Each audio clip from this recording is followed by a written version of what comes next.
अनाथ बच्चों को लेकर सुप्रीम कोर्ट का आदेश कि कोरोना के दौरान अनाथ हुए बच्चों का मामला, जिसमें सुप्रीम कोर्ट ने लिखित आदेश दिया है सभी राज्य अनाथ बच्चों की रिपोर्ट अपलोड करें, गैर कानूनी तरीके से गोद लेने वालों पर कार्रवाई हो, दवा, राशन, कपड़े और पढ़ाई जारी रहे, बच्चों को सरकारी योजनाओं का लाभ मिले।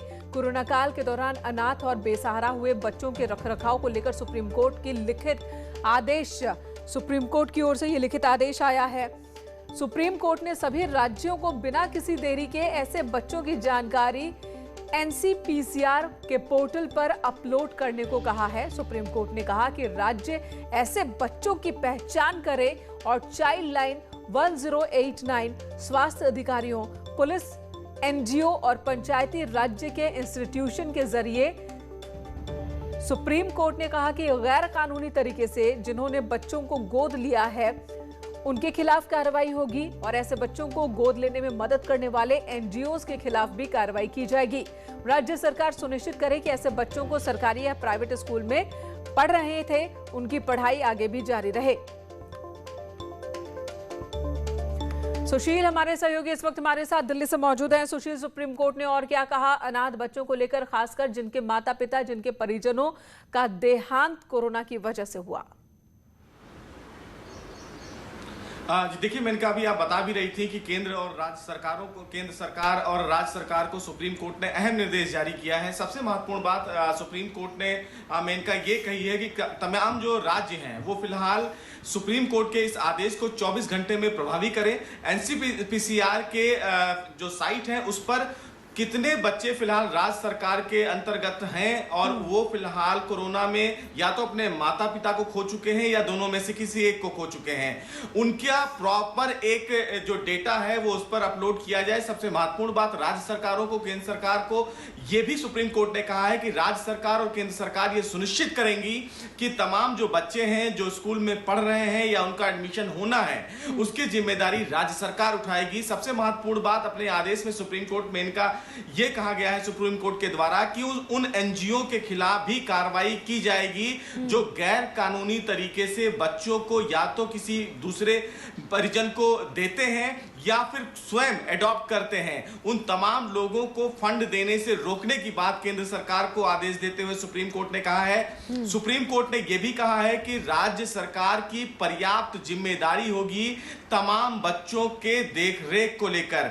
चाइल्ड वेलफेयर कमेटी को यह बोला है कि वो तमाम बच्चों के डेटा को कहीं ना कहीं एनसीपीसीआर के वेबसाइट पर अपलोड करवाएंगी।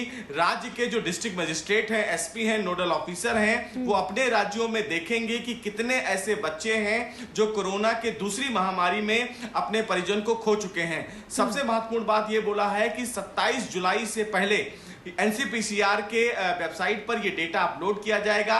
राज्य सरकारों को, तमाम जो राज्य सरकार हैं उनको फिलहाल ये एक एफिडेविट सुप्रीम कोर्ट में दाखिल करना होगा और ये बताना होगा कि सुप्रीम कोर्ट के आदेश का अनुपालन कितना किया गया है। जी सुशील, बने रहे हमारे साथ। एक बार फिर से दर्शकों को बता दें कि सुप्रीम कोर्ट ने आखिर क्या बड़ा आदेश दिया है।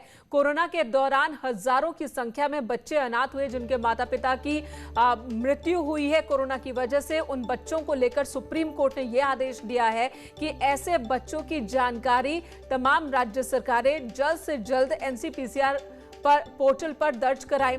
27 जुलाई तक का वक्त दिया गया है और साथ ही जिन एनजीओज ने बच्चों को गलत तरीके से अडॉप्ट किया है या फिर किसी दूसरे पेरेंट्स को दिया है उनके खिलाफ एक्शन की बात भी कही जा रही है। इन बच्चों की पढ़ाई लिखाई की जिम्मेदारी राज्य सरकार उठाए, ये भी बात सुप्रीम कोर्ट की ओर से। अब हजारों की संख्या है ऐसे बच्चों की देश भर में जो कि अनाथ हुए हैं, जिनके माता पिता नहीं। इनमें से कुछ गरीब हैं तो कुछ ऐसे भी हैं जिनके पास सब कुछ है, घर है और जिनके पास पैसे हैं, लेकिन अब माता पिता नहीं है। उन बच्चों को लेकर भी कुछ अलग से कोई निर्देश, कोई आदेश है क्या? और कई जो स्टेट हैं उन्होंने अपनी तरफ से इन बच्चों के लिए योजनाओं की शुरुआत की है, क्या उसका भी जिक्र किया सुप्रीम कोर्ट ने? जी बिल्कुल, मेनका साफ तौर से ऐसे कई परिवार हैं जिनके फिलहाल इस दुखद कोरोना काल में उन्होंने अपने माता पिता को खो दिया, लेकिन उनके पास घर भी है और पैसे भी हैं, लेकिन देखरेख के लिए कोई नहीं है। और इसीलिए सुप्रीम कोर्ट ने तमाम राज्य सरकारों को एक नोडल ऑफिसर अपॉइंट करने के लिए कहा है, और ये कहा है कि जो बच्चे स्टडी कर रहे हैं, चाहे वो प्राइवेट स्कूल्स में हो या फिर सरकारी स्कूल में हो, उनकी देखरेख के लिए नोडल ऑफिसर अपॉइंट किए गए हैं जो उनको देखेंगे। एक काउंसलर अपॉइंट किए गए हैं ताकि काउंसलर जो है उन बच्चों की देखरेख करें। सबसे महत्वपूर्ण बात इस मामले में उत्तर प्रदेश सरकार की तरफ से इनिशिएटिव लेते हुए ये कहा गया कि उन्होंने तमाम जो बच्चे हैं जिनके माता पिता अभी फिलहाल कोरोना काल में चले गए हैं, उसके लिए उत्तर प्रदेश सरकार ने तत्परता से कदम उठाया है। मुख्यमंत्री के द्वारा उठाए गए कदम की जानकारी सुप्रीम कोर्ट में की गई है कि उत्तर प्रदेश सरकार के मुख्यमंत्री योगी आदित्यनाथ ने किस प्रकार तमाम बच्चों के लिए पुनर्वास योजना जो है वो लागू किया है।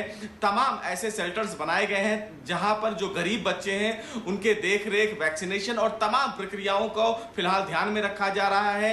ऐसे डॉक्टर्स और काउंसलर्स और टीचर्स अपॉइंट किए गए हैं जो इन बच्चों को देख भी रहे हैं। उन्हें पर्याप्त समय में जो डाइट देना है उसकी भी जानकारी फिलहाल दी जा रही है।